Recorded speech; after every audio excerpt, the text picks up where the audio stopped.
Okay, did your heart rate, is it dropped down a little bit? Maybe not yet, maybe in a little while, but good Lord, this is what makes the NHL playoffs the best playoffs across sports. Don't even try to argue with me. The Colorado Avalanche with a 2-1 overtime win against the Nashville Predators. They take a 2-0 lead. Kyle and I will break it all down. What a game. And it was by multiple people in this game, not just Avalanche players. One in particular on the Predators side, who I know we don't want to give credit to because it's a division rival, but you have to. Wow. Great game. Kyle and I are going to break it all down. You're Locked On Avalanche, your daily podcast on the Colorado Avalanche. Part of the Locked On Podcast Network, your team every day.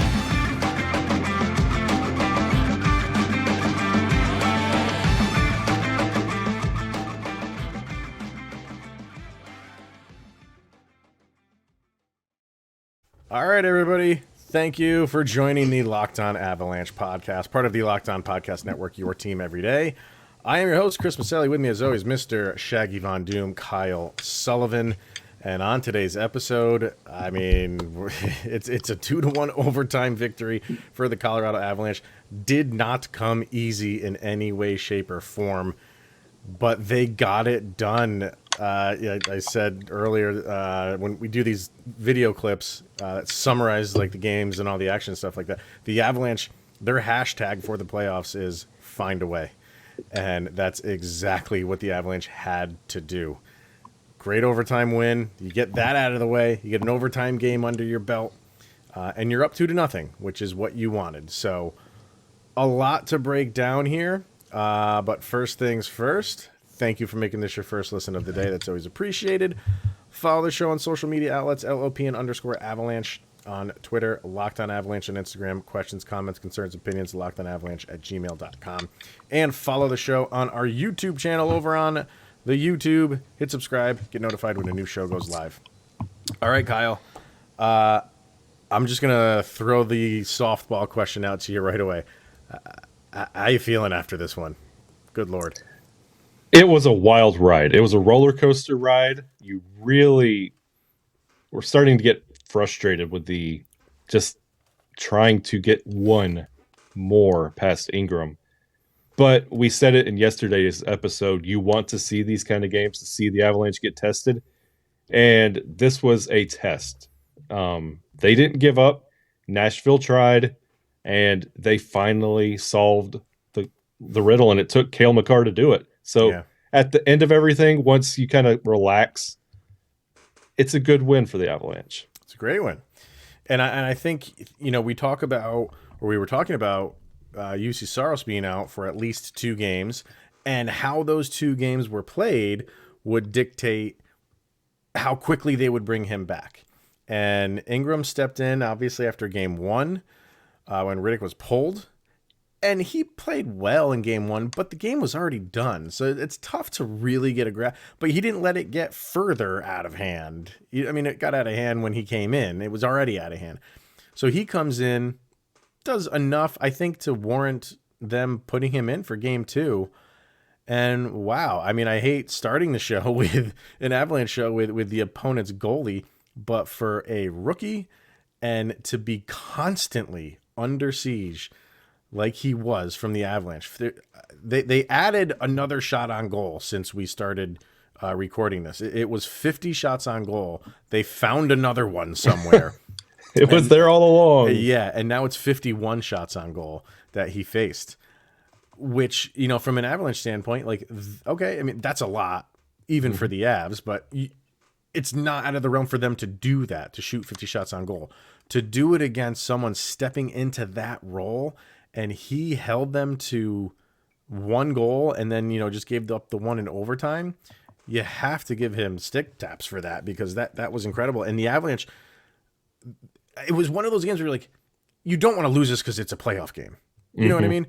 If this was a regular season game and they had lost that game, you would have been like, what else can you possibly do? Yeah. I'm fine with that loss. But man, he kept him in that game. You got to give him credit, but then the credit also has to go for the Avs for not changing what they were doing in overtime. constant pressure, constant shots on net. One was going to have to break through, and it finally did with Cale Makar. And it was one of those that it was very reminiscent to why we picked up Darcy Kemper and why Khudobin had an extra stay with Dallas. It's one of those goalie performances. So in 3 years, when Ingram is our backup goalie in Colorado, we know why. It's performances like this. Right. But no, it was, and you said it was 51 shots, not just 51 shots, 4 power plays as well. Like for a rookie, that's bright lights in Ball Arena facing 4 power plays, 51 shots. He stood on his head, and it took Cale Makar to figure it out and solve it at the end. But I mean, it's one of those kind of like legends that you talk about in the playoffs. Like, do you remember that game that Ingram had against the Avalanche? This is going to be one of those benchmark games. It's not going to be anything the Avalanche did. Yes, they won, but it's one of those performances that you're like, that was an absolutely incredible game. And for those 4 power plays, Avs looked good on those power plays. It almost on every single one of them, they were in their offensive zone every single time. It wasn't they were struggling to gain the zone or the puck was, there was cleared pucks obviously, but there was one power play. They were in the zone the full 2 minutes. Mm-hmm. The full 2 minutes, and it was like the Avs were tired. Yeah. The Preds penalty killers obviously were, but the Avs were moving the puck around so much, you could tell like they didn't have jump at the end, and you're not going to. You're out there for 2 minutes, but it was a great performance on both ends. And Darcy Kemper didn't face as many shots clearly as Ingram did. What he 26, but this is one of those games where anything is possible, and it's just once it gets into overtime, shots on goal, they don't really matter because you just need the one. And the Preds had a couple opportunities in overtime. And Darcy Kemper shut the door. But overall, just a fantastic game. We'll get to the disallowed goal in the next segment. But anybody that stood out to you that really was like, that played exceptionally well for the Avs? It's not so much an individual, but a unit. The Avalanche penalty kill. For the Avalanche to turn a 5-on-3 for 2 minutes with fresh legs into momentum and a Cale Makar shot that almost went in. The penalty kill for the Avalanche looked incredible. Also held Nashville to 0 for 4 on the power play. We always talk about like our power play looking good and getting better. The penalty kill in the playoffs on a 5-on-3, like they didn't even have a chance to set up on that 5-on-3. They were pushing them and making them uncomfortable, and they finished it out with Cale almost having a breakaway and had a partner with him. Like that's what you want to see, and it looked incredible. Can you imagine that? If they scored a shorthanded goal on a 5-on-3, like that does not happen very often. No. Shorthanded goals don't happen very often, but a shorthanded on a 5-on-3, unbelievable. The one goal that the Preds did get was a misplayed puck by Sam Girard. He tried to play shortstop, and instead of kind of using his stick, and it just bounced by him. That's it's hockey pucks are fluky things, and I understand what he was trying to do, and it just got past him, and it led to a Predators goal. Other than that, I thought the defense played very well, and the offense, you can't say enough about the offense. I wonder where this goes for the Predators, because if you play this game again, if you were to go out there tomorrow, everybody's the same, even Ingram, for Nashville. I can't imagine he puts up that kind of performance again. No. I can't imagine that. And I think that's tough for any goalie in the league to withstand what he was facing, just barrages of shots, and he was stopping them. So for the Avalanche, this isn't a game where you're like, oh, they only won 2-1 in overtime, and what's wrong with them? It's like, no, you play like that again, and you might have another 7-2 game on your hands. Yeah.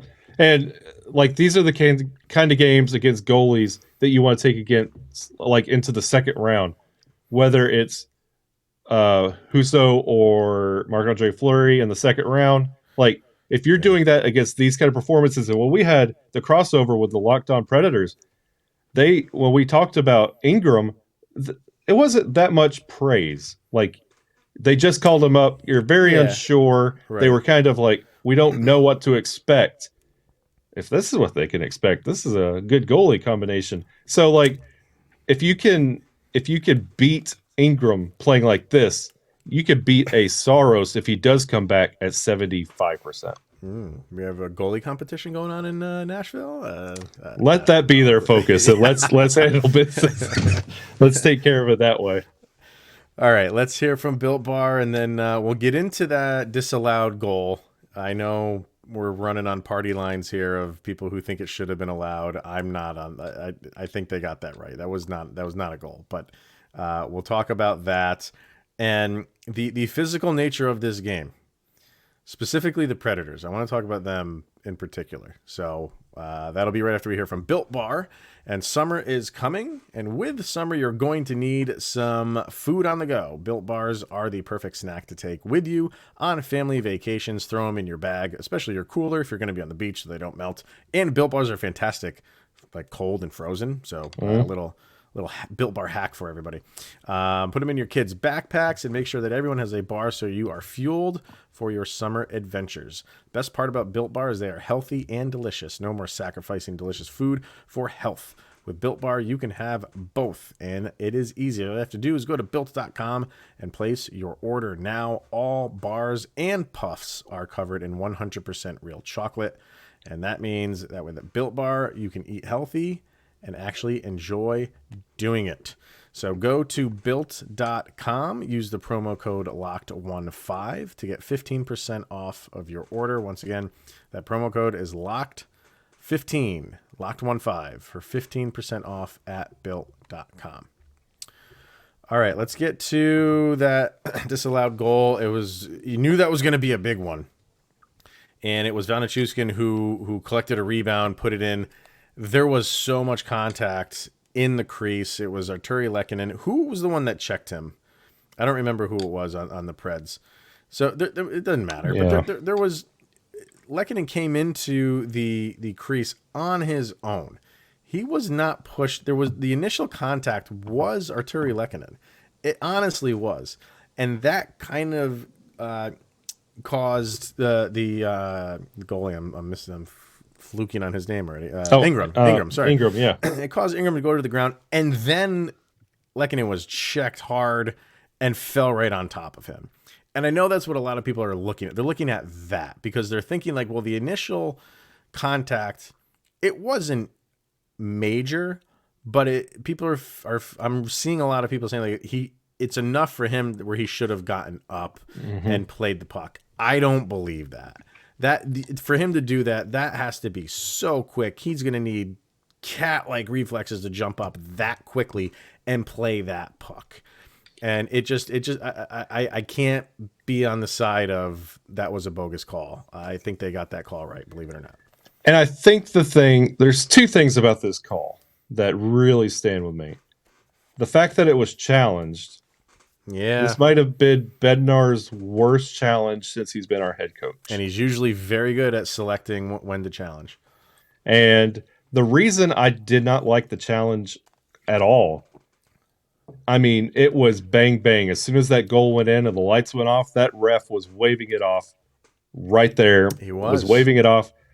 And what you're initially doing by challenging that is you're telling Toronto, look at this goal and tell me why it's a goal. And with all of that contact, no matter what party line you're on, if you're Nashville or Colorado, with all of that contact and then falling into Ingram, there's no way you can say, yep, that actually should have been a goal. There's no way that's getting overturned, no matter how you break it down. So the Avalanche should have known that, especially like if you think of it reverse, they should have known that and never challenged because honestly,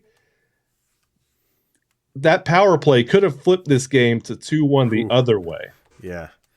And you, at that point in the game, you did not want that to happen. No. I mean, Lehkonen was not pushed. Like, there was contact, whoever the defender was, and I can't remember who it was. There was contact between those two, but it wasn't so much. Like, he was not pushed in by that defender initially. He was afterwards. The second time around, he definitely was. But there was a little bit of contact between those two that kind of had Lehkonen go into the goalie, but not. It was him. He was in control of himself going into the crease the way he went into the crease. So I can't be there where people are thinking like this was a bogus call. Now, I mean, you're right. Jared Bednar is usually very good on picking the right times to challenge, and he wasn't here. And you can never know. You can never figure. I think. Okay, let me finish that thought. You never know what's going to happen. What did happen could happen at the start. To start the third, he is now like immediately. Val Nichushkin gets a high sticking, and now we talked about it in the first segment. You're 5-on-3 now. You can't assume that, but I feel like Bednar maybe kind of did it. Number one, because you're going to challenge because you think you can have it overturned. Number two, I think he takes the risk there because the Predators really weren't doing much on their power play. So I feel like he kind of felt good about, I think there's enough there where maybe we get it overturned. If not, I'll take my chances with my team because they're playing great on the penalty kill. And then when you get that goal or the penalty on Nichushkin and you're 5-3, you're for a minute and 57 seconds. I mean, that was immediate. And you're like, "Oh God, this has gone south so quickly." But this is the Avalanche just putting everything together again and killing that penalty.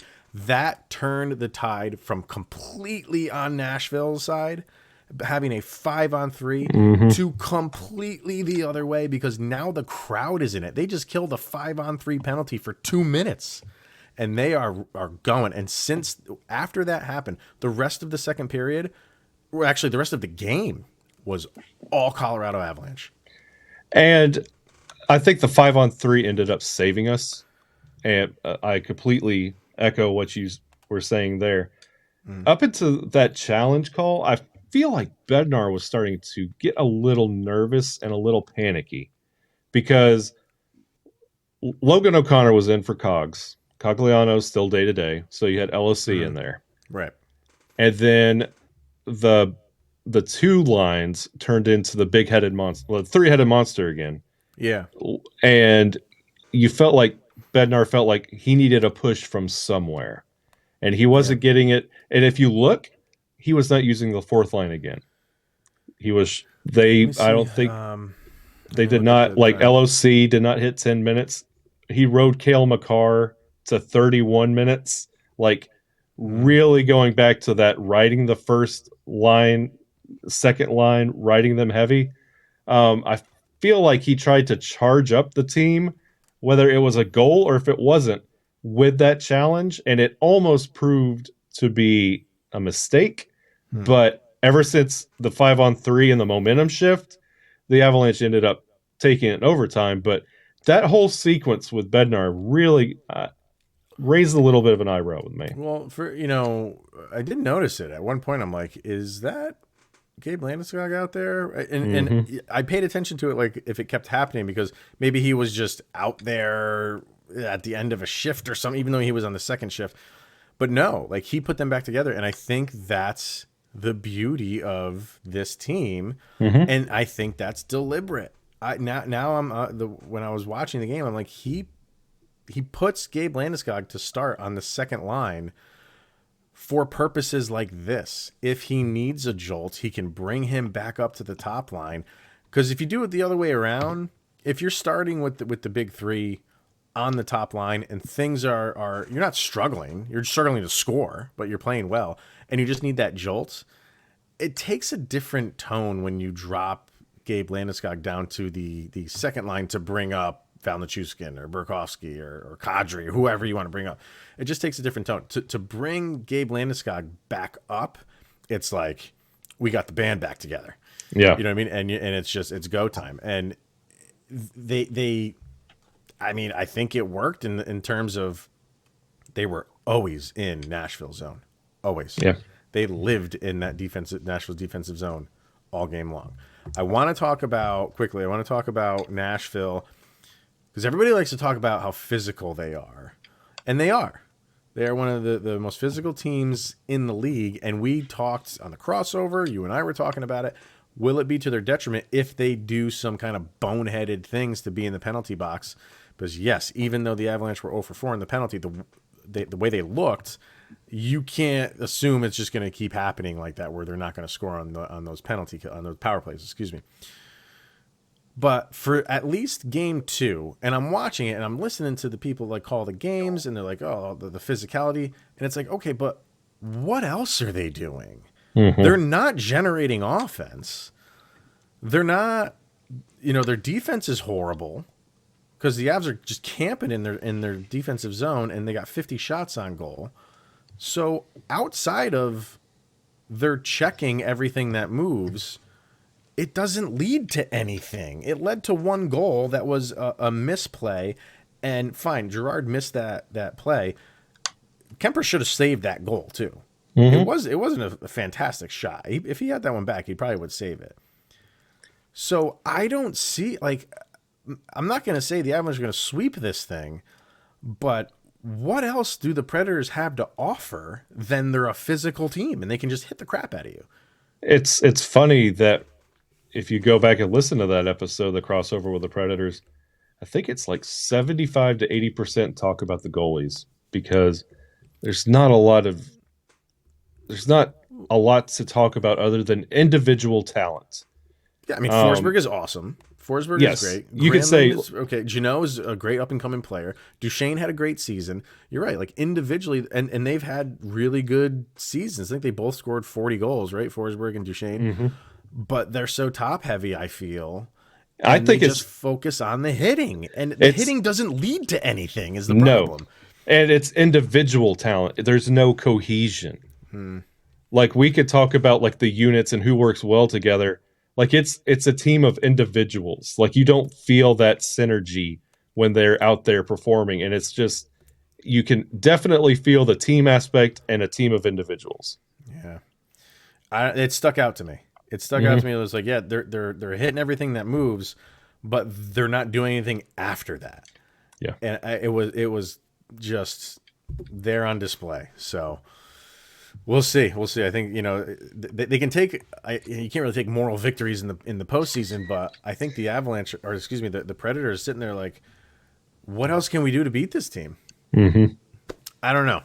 All right, we have a sound check to get to, and let's talk about Game 3 in Nashville. But first, BetOnline.net. It's your number one source for all of your betting stats and sports info.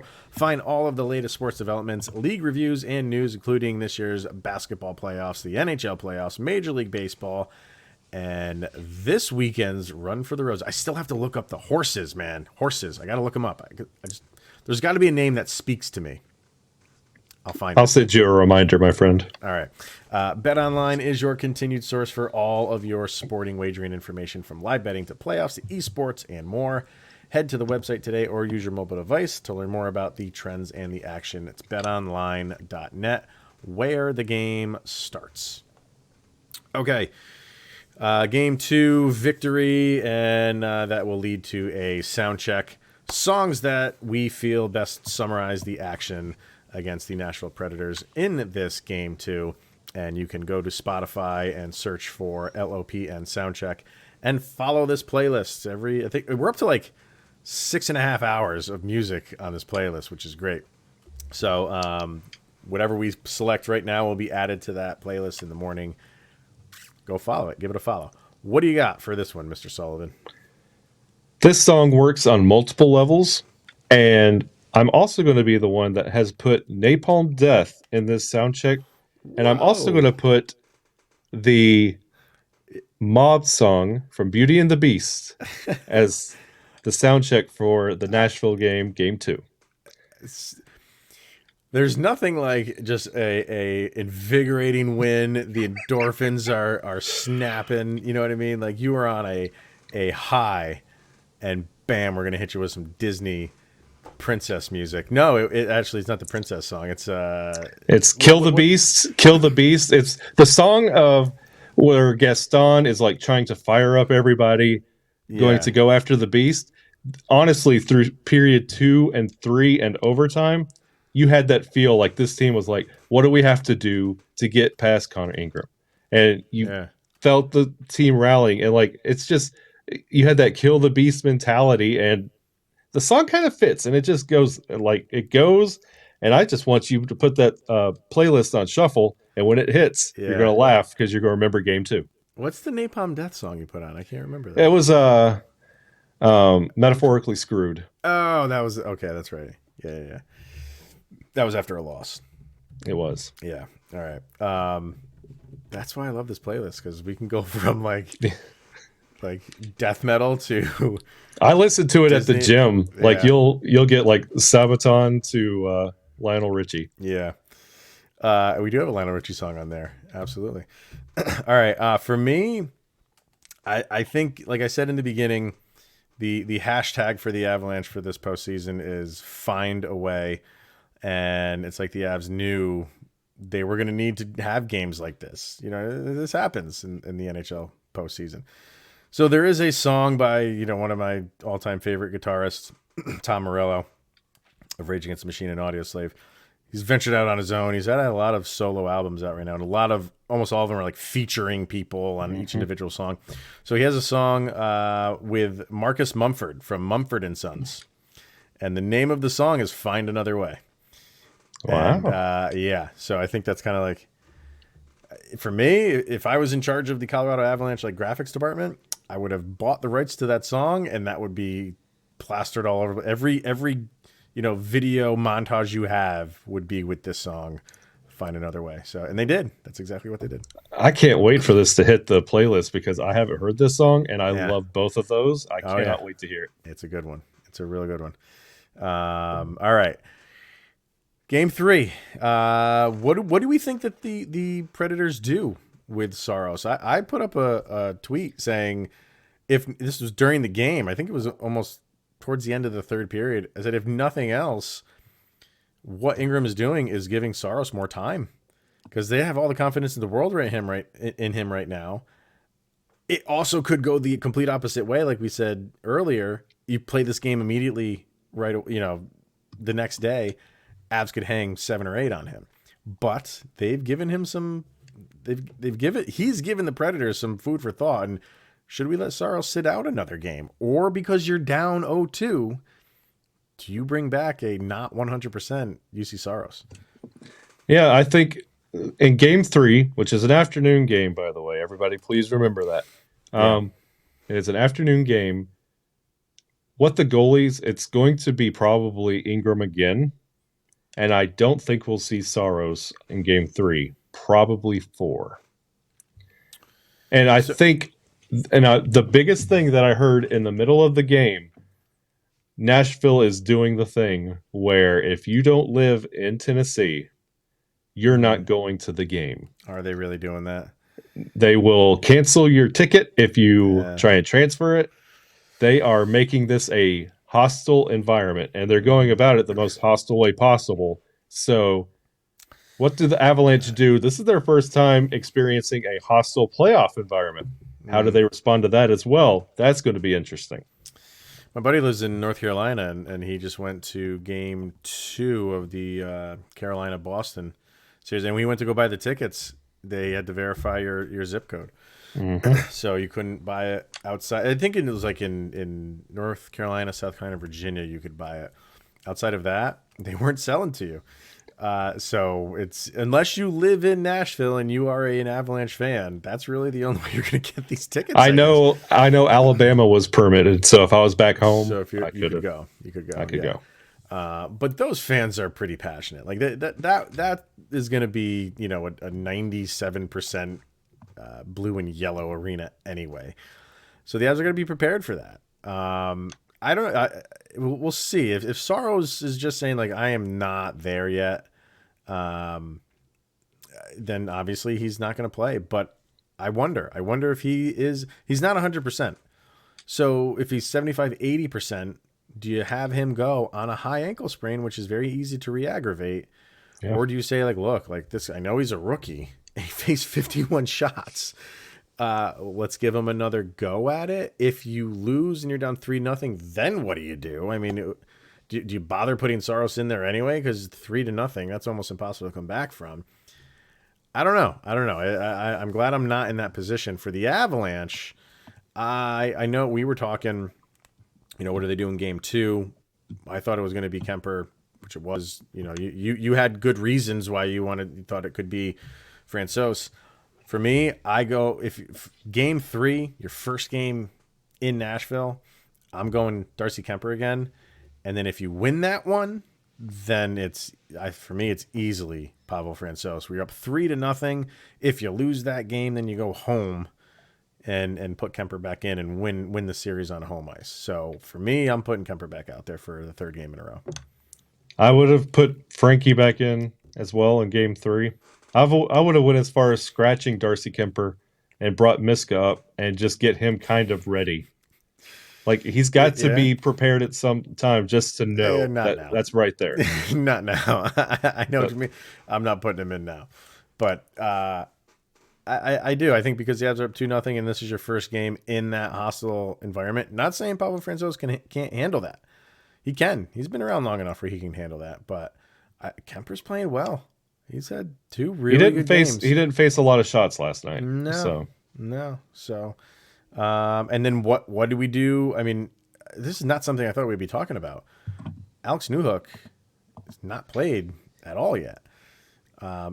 Is his first game in Nashville? I don't see that happening either. And this isn't something where he's being punished for anything.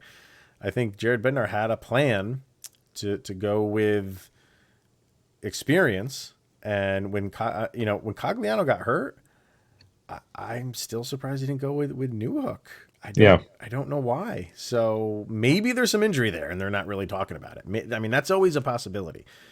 But for right now, if Newhook's not in for 2 games, and he didn't get the nod, especially after an injury, I can't imagine he'd be there for game 3 either.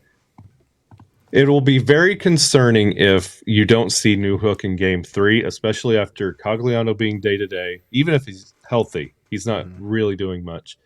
LOC in his performance, it was not what you want. And that 4th line getting short-shifted and the 3-headed monster getting back together, it looks like all signs are pointing to Newhook coming back in that game 3. And if he doesn't, there might be something to what you're onto right there. What's that? There might be an injury. There might be something going on with Newhook. He might have that mile-high sickness that Mikko and Nas had. Yeah. We'll have to see.